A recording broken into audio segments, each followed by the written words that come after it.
seguiremos falando do clássico. Primeiras notícias do lado atleticano nessa segunda-feira de reapresentação, pensando no jogo contra o Inter, Arena MRV no meio de semana. Cláudio, boa noite. Um abraço para você, Cirilo, boa noite Edu Panzi, boa noite a todos. A reapresentação do Atlético, eu pude apurar agora, Cirilo, teve reunião de cobrança. O Paulo Brax, né, que é o homem forte do futebol do Atlético, junto com o Barba Domingues, eles reuniram os atletas antes da atividade e uma reunião de cobrança. Esse elenco do Atlético não está rendendo e eles colocaram isso para os jogadores, que precisa ter uma reação, tem que ter um comportamento diferente. O treinador ontem, Barba Domingues, já destacava isso na entrevista, que o Atlético precisa competir mais. E que com ele já deu o recado. Só vai jogar quem correr. Não pode competir menos que o adversário. Então, inclusive, o treinador já destacou que ele vai fazer mudanças no Atlético. Como ele fez nesse clássico em relação ao primeiro jogo, ele falou, vai continuar mexendo até em um encaixe, até ele achar um encaixe no Galo. Já na quarta-feira tem um Campeonato Brasileiro e é o objetivo principal do Atlético. Principalmente, Cirilo, pelos 2 últimos anos, em que o Galo disputou para fugir de rebaixamento só no Campeonato Brasileiro, e é muito pouco pelo objetivo do clube, o objetivo do Atlético quando entra no Brasileirão não é para apenas fugir de rebaixamento. Por isso, o sinal de alerta ligado, essa cobrança hoje, após a derrota no Clássico, e aí, Cirilo, o Atlético precisa vencer, né? Porque se você pega os números do ano, essa cobrança que foi feita hoje, não é só com os jogos do Barba Domingues, foram apenas 2, e o Galo não venceu, inclusive com o Barba não fez nem gol, né? Contra o América teve um empate 0-0 e ontem 1-0 para o Cruzeiro. Mas o Atlético no ano venceu muito pouco. Muitos empates na temporada, uma dificuldade absurda de conseguir bons resultados, e no Campeonato Brasileiro você tem que vencer, principalmente esse duelo contra o Inter, quarta-feira, às 7h da noite na Arena MRV. É importante você ter falado isso, que eu tinha inclusive pegado aqui os números, a gente levantou mais cedo pro Goleada, no @Itatiaia Esporte, justamente os números da temporada atleticana. Edu, quando o Cláudio traz a notícia da cobrança, a cobrança não tem que ter acontecido porque perdeu por 1-0 pro rival, né? Num jogo horroroso, porque o jogo foi muito ruim mesmo, horrível, o jogo do Atlético. Mas a cobrança tem que acontecer porque na temporada são 3 vitórias em 15 jogos. O Atlético tem 3 vitórias em 15 jogos. Desses 15 jogos, 11 foram pelo campeonato estadual. 11 dos 15 jogos. De 45 pontos disputados, né? 33 foram no campeonato estadual, no fraco campeonato estadual. Essas vitórias, Cruzeiro, né, o clássico do primeiro turno, Pouso Alegre fora e o Itabirito, aquela goleada em Nova Lima. Na última rodada, o Itabirito. São as 3 vitórias. Aliás, todas as vitórias são na parte final, né? Na parte final, né? Sim. Então, no brasileiro não ganhou de ninguém. Atenção, né, Edu, pra essa temporada. Atenção, cobrança, isso tudo tem que acontecer, né, Cirilo? O Atlético jogou muito mal contra o Cruzeiro. Você joga uma final de campeonato e não dá um chute no gol, né? E aí, eu falei aqui há algumas semanas que eu vou aumentar meu tom de cobrança ao elenco, aos jogadores do Atlético. Falei que eu vou ser o ferrinho de dentista e você mesmo. O Atlético tem um ataque que está vivendo de currículo, né? É o ataque do currículo. O Dudu foi um grande jogador, tem um currículo maravilhoso. O Bernard, currículo maravilhoso. O Hulk com um currículo maravilhoso.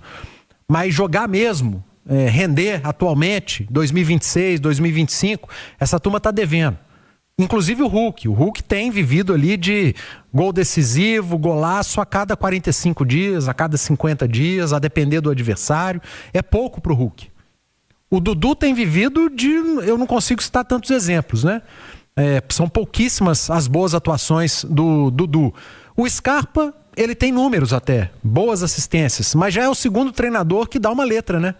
De que precisa entregar sem a bola, precisa correr, menos preguiçoso. O Bernard é um caso que tá difícil de ser explicado, porque o Milito saiu, ele reclamou do Milito. O Cuca saiu, ele reclamou do Cuca. O Sampaoli saiu, ainda não reclamou do Sampaoli, mas ainda tá em tempo.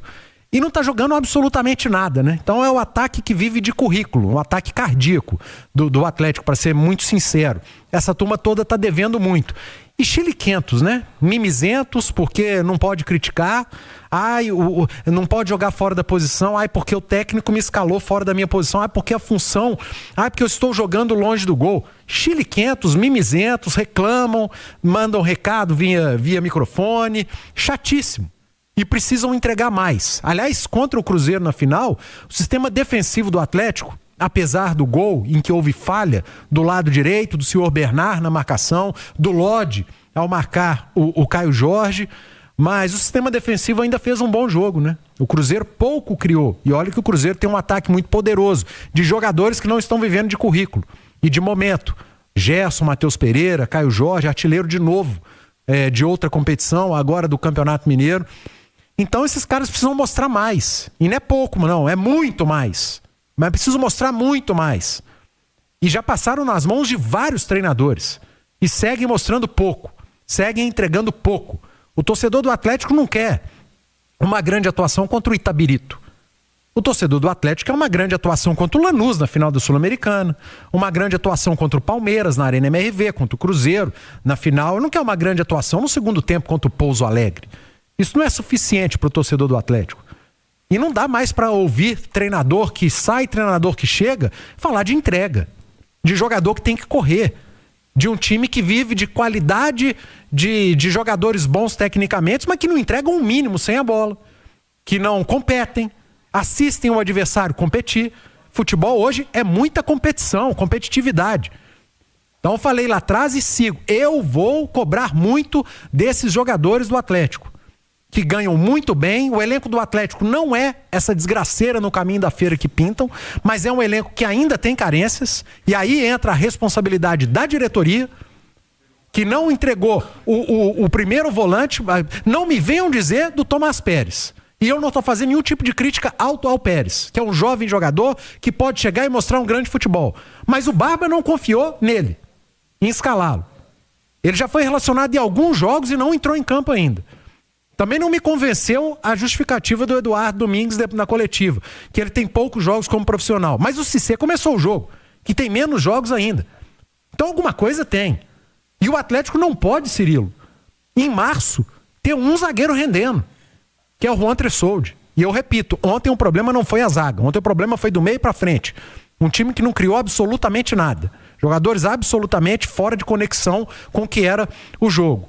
Então, menos donos do time e mais gente jogando pro time, sabe? Porque o Scarpa, que é um cara que tem excelência na bola parada, o Hulk não deixou ele bater uma falta ontem. Pega a bola, põe debaixo do braço, eu sou o dono da bola e eu que bato todas. Será que nem uma faltinha o Scarpa pode bater? Um cara que tem N assistências com bola parada? Tem muita coisa para ser cobrada lá dentro do Atlético. Tem muita coisa mesmo. E tomara que o Eduardo Domingues cobre e que tenha resposta em campo desses atletas. Esses atletas que precisam entregar e mostrar muito mais do que estão mostrando em 2026 e que não mostraram também em 2025. Rezende, mais do Galo. Vamos lá, o Atlético agora projetando quarta-feira, Cirilo, são 2 pontos em casa, empatou com o Palmeiras e empatou com o Remo. E fora, quando saiu, perdeu para o Bragantino e para o Grêmio. Então, o início muito ruim do Campeonato Brasileiro. E agora o duelo de 2 times que perderam os estaduais, né? O Galo e o Internacional, na quarta-feira, 7 horas da noite. Para esse jogo, as baixas médicas do Atlético. O Maicon, que já não jogou ontem, o Maicon vai ficar fora algumas semanas, teve lesão muscular na panturrilha. Então, para agora aí, o Barba Domingues não tem como pensar no Maicon. O Cissé, ele teve um corte profundo no pé direito, naquele lance lá com o Kaique no primeiro tempo. Teve que ir ao hospital ontem à noite para fazer exames, mas a boa notícia é que não teve fratura no pé direito do Cissé. De qualquer forma, até quarta-feira, o prazo é muito curto, não vai jogar aí, muito possivelmente, o Cissé. São as baixas do meio-campo. Inclusive, manchete do programa, vai ter que quebrar a cabeça aí o treinador novamente. E o Natanael tá suspenso, né? Vocês vão se lembrar, foi expulso contra o Grêmio. Lá ainda no primeiro tempo, na última rodada do Campeonato Brasileiro, o Natanael, que ontem foi o titular ali pela lateral direita. E o treinador já disse, né, Cirilo, que vai mexer no time. Eu tô muito curioso para saber o que ele pode aprontar em relação à equipe. Como disse o Edu, A defesa até teve um comportamento interessante. Agora, do meio para frente, que eu acho que ele deve pensar em algo diferente aí para esse duelo contra o Inter, até porque o Galo tem que vencer o jogo, não tem outra história, a reação tem que ser imediata e vamos ver qual que vai ser aí a reação, né, do time após essa cobrança de hoje, a derrota, para que o Atlético possa ter uma reação positiva já na quarta-feira contra o Inter. O que você pensa para quarta, Edu? Difícil, né, Cirilo? Difícil. O que passa pela cabeça do Domingos? Eu acho que as escolhas dele pro clássico foram muito ruins. Longe de querer responsabilizá-lo, mas as escolhas não foram boas, as ideias dele não funcionaram pro clássico. Claro que os maiores responsáveis são os atletas, os jogadores, já falei a respeito disso. E agora a coisa fica muito mais complicada, né? Porque Campeonato Brasileiro, todos os adversários são ali de níveis parecidos com o Cruzeiro. São equipes com um nível muito acima de um campeonato estadual, e no campeonato estadual o Atlético teve dificuldade. A vida do Eduardo Domingos não está fácil, é difícil de imaginar qual Atlético ele vai pensar para esse jogo dificílimo da semana contra um Internacional muito pressionado, que vem jogar aqui em Belo Horizonte, e a responsabilidade da vitória é toda do Atlético. O Galo precisa vencer, é mandante, precisa somar os 3 pontos, fazer o dever de casa. Agora as opções são poucas, né? Principalmente para o meio de campo. Eduardo Domingos não tem tantas opções para montar essa equipe.